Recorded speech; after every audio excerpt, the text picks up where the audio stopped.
Restez fidèles au programme d'ITV, c'est parti pour cette édition du soir. Les titres. Célébration du 145e anniversaire de l'appel de Seydina Limamoulaye, ferveur à Cambérène, Ngor et Yoff. Et puis, grave accident sur la route de Keur Madiabel à hauteur de Keur Abdou Diafé, 7 morts et 4 blessés graves. Les blessés ont été évacués à l'hôpital régional de Kaolack. Le syndicat des enseignants du supérieur en grève le 13 février prochain. Ses membres continuent de réclamer la matérialisation des accords signés avec le gouvernement. Exécution du budget 2025, la direction du budget à travers le ministère des Finances affûte ses armes. Tout sera fait en adéquation au référentiel Sénégal 2050. Voilà pour les titres. Le développement, c'est dans une poignée de secondes.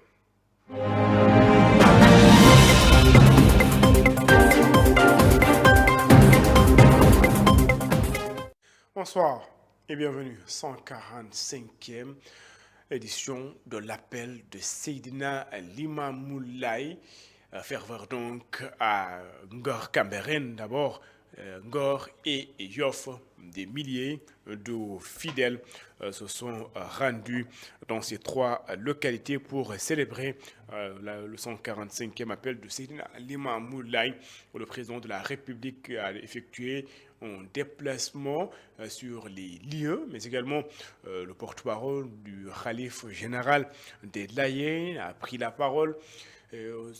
L'appel va se poursuivre donc demain, ce sera l'étape de Yoff. Ce matin, c'était donc l'étape de Cambérène où des milliers de fidèles ont répondu massivement à l'appel de Seydina Limamoulaye.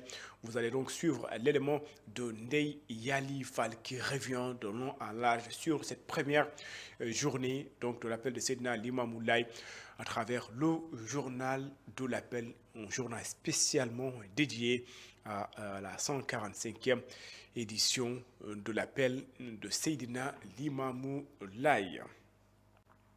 Je le disais en titre, 7 morts et 4 blessés graves dans un accident sur la route de Keur Madiabel à hauteur de Keur Abdou Diafé dans la commune de Mandongo. Les blessés ont été évacués à l'hôpital régional de Kaolack. Capitaine Mamadou Yaga Mané, commandant de la 31e compagnie d'incendie et de secours de Kaolack, est ici au micro de Sékou Diallo.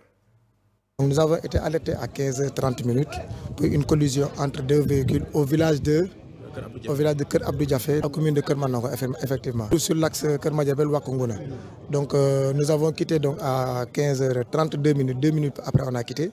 Et nous sommes arrivés à 16h05. Donc vous voyez un peu le temps. Donc, et quand on est arrivé sur les lieux, on a vu effectivement qu'il s'agissait d'une collision entre un véhicule 7 places et un véhicule particulier type 4x4 Mitsubishi. Malheureusement, le bilan a été lourd. Il y a eu 11 victimes, donc 4 blessés graves et 7 corps sans vie. Donc les blessés ont été pris en charge donc, par les ambulances. Ils étaient sur les lieux en premier et qui ont évacué les blessés au niveau du centre hospitalier régional de Kaolack. Les corps sans vie, malheureusement, nous les transportons donc, nous allons les transporter au niveau du centre hospitalier régional de Kaolack. Donc nous allons sensibiliser encore les chauffeurs et la population, toujours faire doucement. Nous sommes dans un axe où pratiquement la route est dégagée et les véhicules ont tendance à rouler à vive allure. Et à voir la violence du choc, on sait que les véhicules donc roulent à vive allure. Donc on va donc sensibiliser encore les conducteurs donc de rouler doucement sur les routes. Nous parlons tout à fait d'autres choses. Exécution du budget 2025. Le ministère des Finances et du Budget lance le démarrage de l'exercice. Plusieurs réformes sont attendues. Le ministère des Finances veut aligner le budget aux exigences du référentiel des politiques publiques Sénégal 2050. Aram Faldao.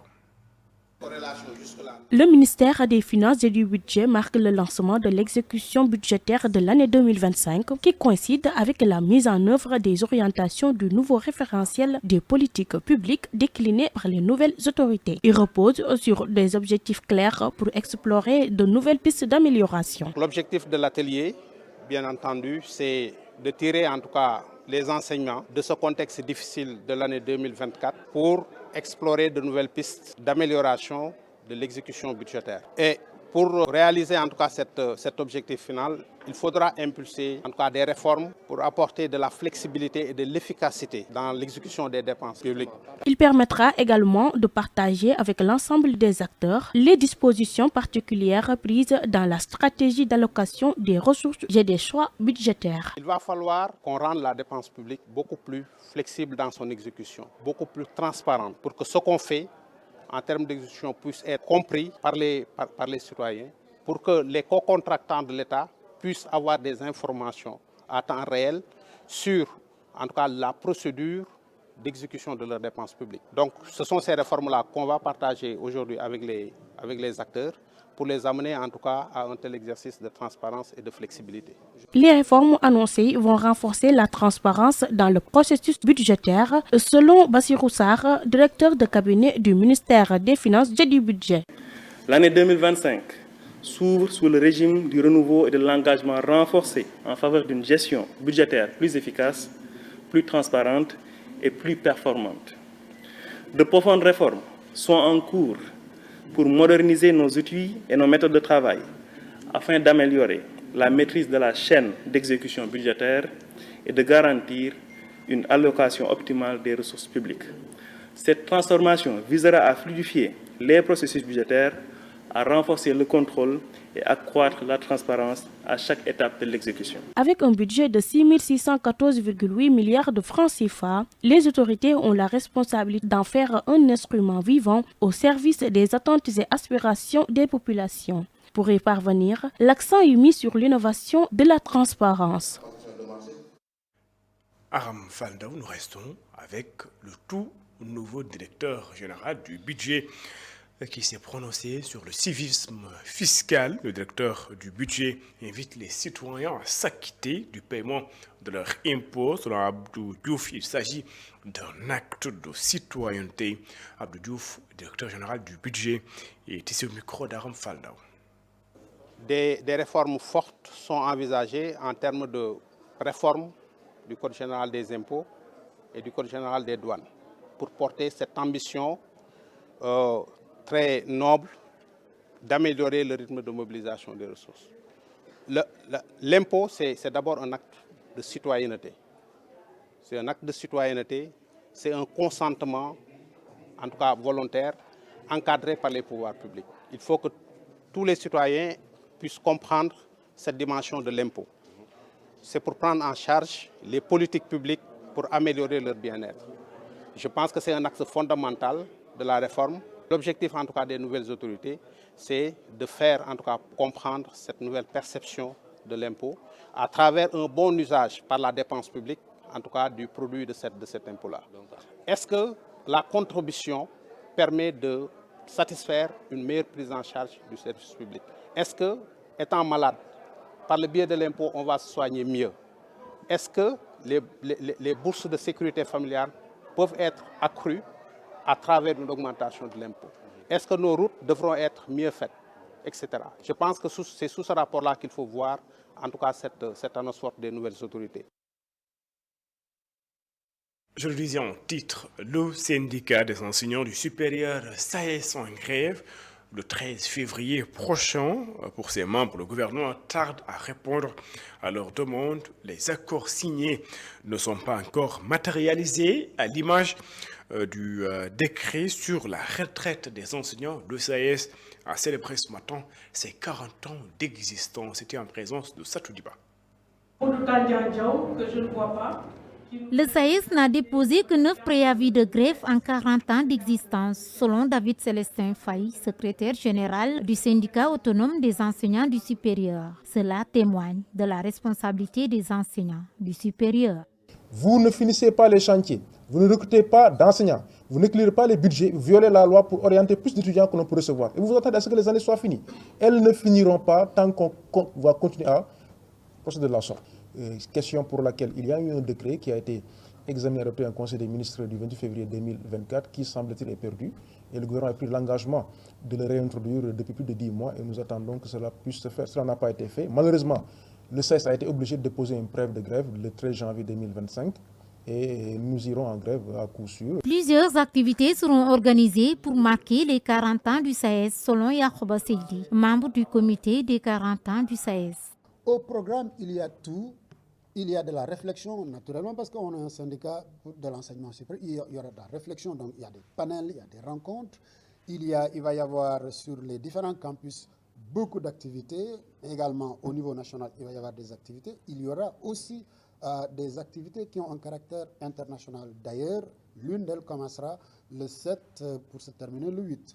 Et bien sûr, le reste des activités, tout cela va se poursuivre et il y aura un point d'orgue à tout cela, ça va être un dîner de gala. Les enseignants ont profité de l'occasion pour déplorer la violation de la loi d'orientation du nombre de bacheliers dans les universités par le ministère de l'Enseignement supérieur. Le ministre de l'Enseignement supérieur s'est félicité d'avoir orienté tous les bacheliers.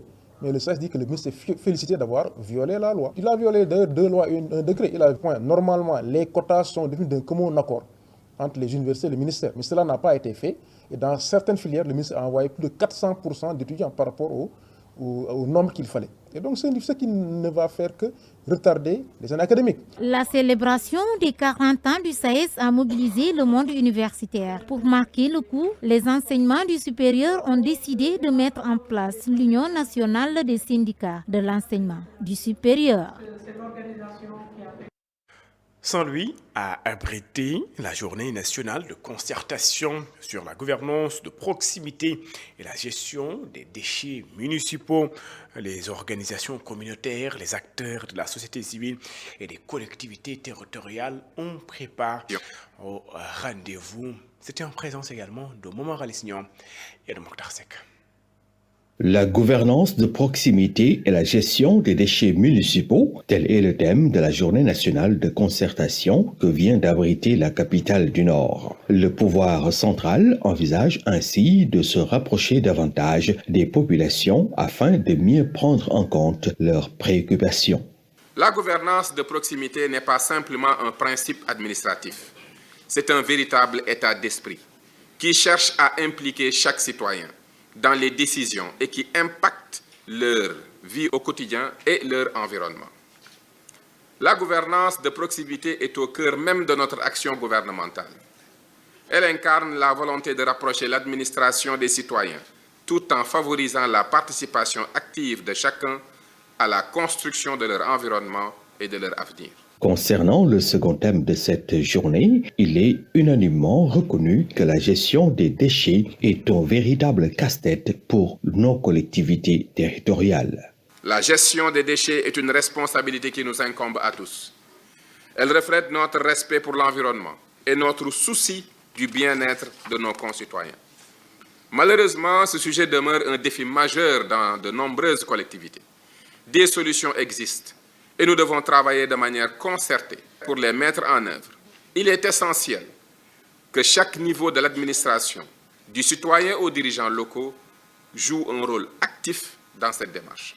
Le ministre s'est engagé à continuer la concertation avec les différents acteurs pour un meilleur devenir des collectivités territoriales.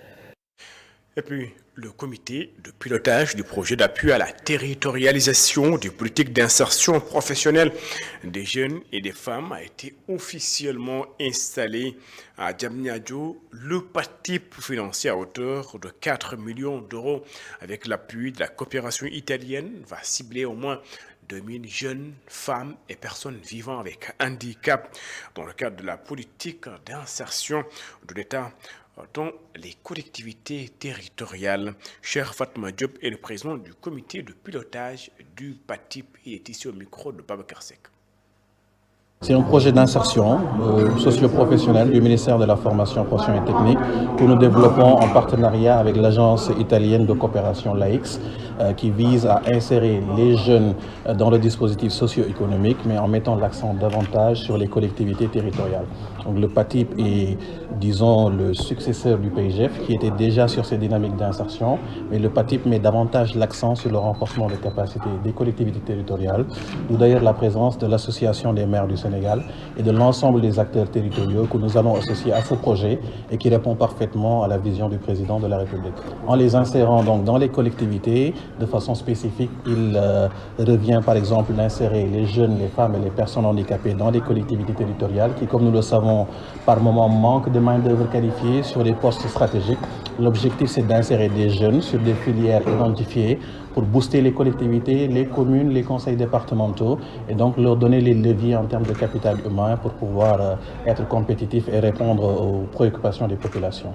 Les métiers sont les métiers stratégiques justement que nous aurons identifiés sur les terroirs. D'une collectivité à une autre, le besoin peut être différent.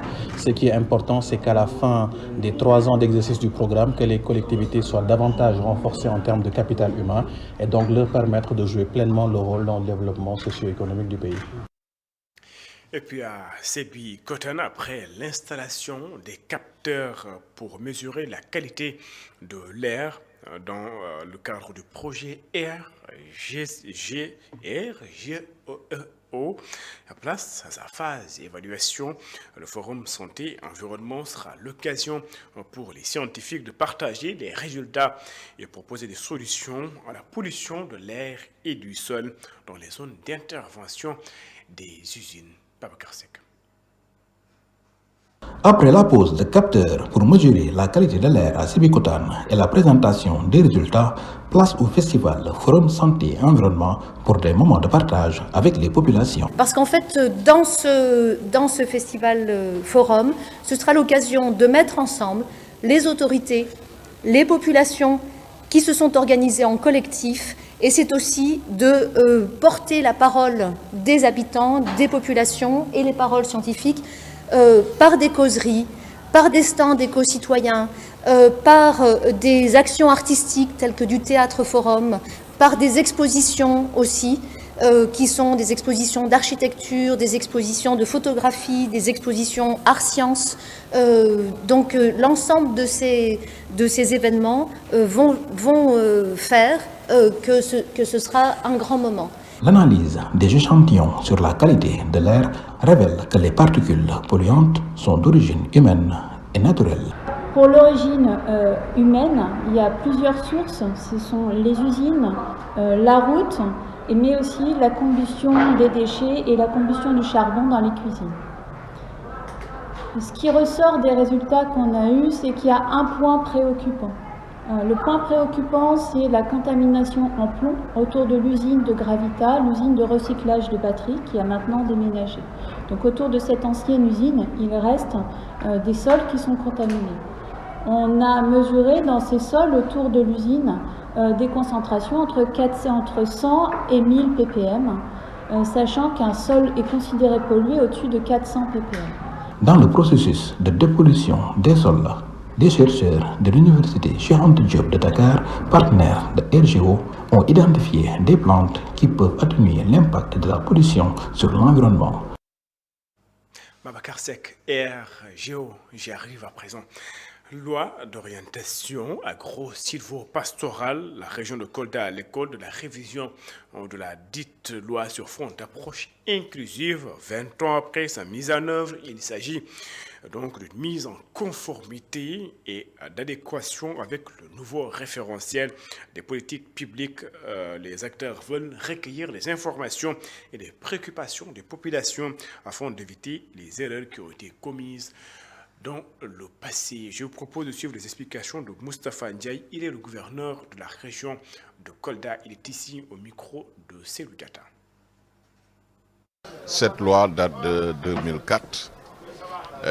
C'est pour moi un plaisir de présider au nom de M. le ministre de l'Agriculture, de la souveraineté alimentaire et de l'élevage, ces consultations citoyennes portant sur la révision de la loi d'orientation agro-silvopastorale qui appelle la présence et la participation effective de l'ensemble des acteurs de l'agriculture, de l'élevage et de la pêche en vue d'apporter chacun, pour ce qui le concerne, sa contribution au processus déjà engagé sous les instructions de son Excellence, Monsieur le Président de la République, son Excellence Bassirou Diomaye Diakhar Faye, qui a instruit son Premier ministre M.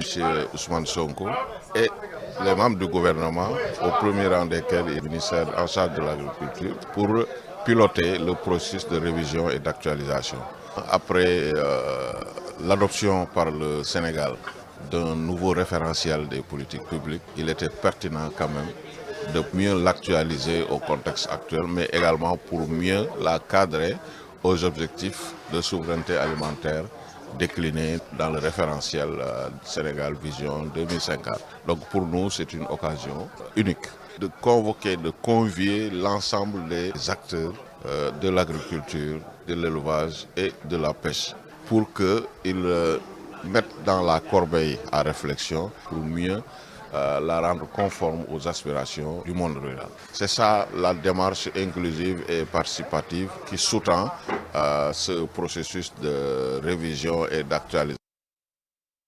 C'est d'ailleurs cet élément qui me fait cette édition. Merci de l'avoir suivi. Excellente suite de programme sur les antennes d'ITV. Je vous laisse avec Momodou Lamine Fati pour le journal dédié à l'appel de Seydina Limamou Laye. Il s'agit bien sûr de la 145e édition de l'appel.